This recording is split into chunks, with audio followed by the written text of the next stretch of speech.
Falar com Ulisses Neto, nosso correspondente, que traz as últimas informações da Europa ao Reino Unido. A quarentena lá, no Reino Unido é flexibilizada mais uma vez, enquanto os cientistas estão discutindo erros do governo conservador que podem ter elevado o número de mortes por coronavírus no país, não é mesmo, Ulisses?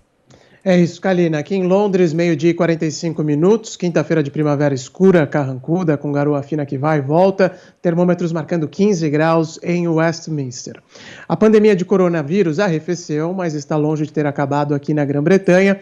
As estatísticas diárias do país ainda são mais altas que as do continente europeu, tanto em mortes quanto em novas contaminações. O comércio vai abrir as portas na semana que vem. O futebol da primeira divisão também será retomado em menos de uma semana, o futebol masculino, mas ainda não há uma previsão clara sobre o que vai acontecer com as escolas do país. A maioria dos alunos está sem aulas há 3 meses. Pubs, restaurantes e barbearias também permanecem fechados e a previsão mais otimista é de que eles só serão reabertos em julho. Para aumentar ainda mais a insatisfação por aqui, o governo conservador tem sido questionado diariamente sobre a condução desta crise. Ontem, o epidemiologista que coordena o grupo responsável pelo modelo do Imperial College London lançou Boris Johnson na fogueira.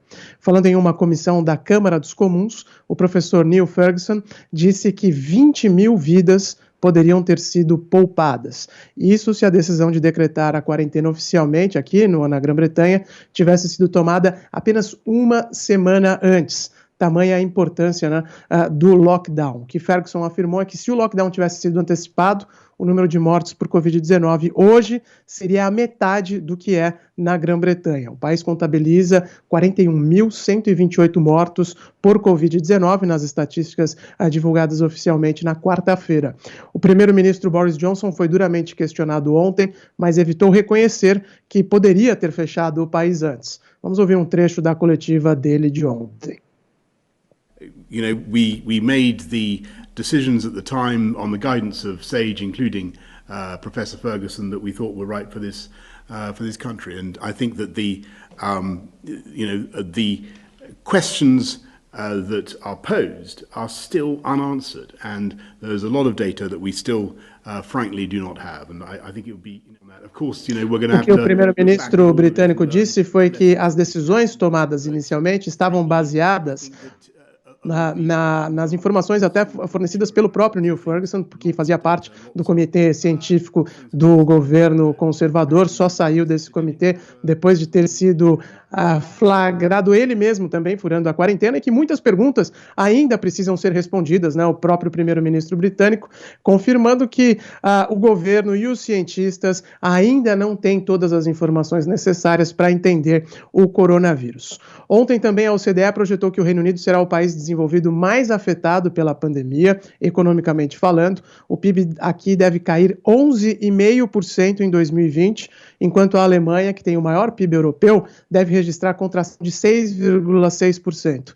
E nesse bojo todo, ainda existe a questão do Brexit, que saiu do noticiário, mas ainda está longe de ser resolvida, e é outra ameaça para a economia britânica. O próprio Banco da Inglaterra, que é o banco central aqui do país, prevê contração ainda mais drástica para o PIB, na casa dos 14%. Além de ter um número mais elevado de mortes na Europa por Covid-19 e uma situação que ainda não está controlada, os britânicos também têm uma economia fortemente internacionalizada, que depende dos setores financeiros, dos serviços, de investimentos internacionais, não depende tanto do consumo interno como o Brasil e os Estados Unidos. Então, por isso, todos por aqui têm certeza que a recuperação do Covid-19, da pandemia, tanto na economia quanto na saúde pública, ainda vai demorar bastante.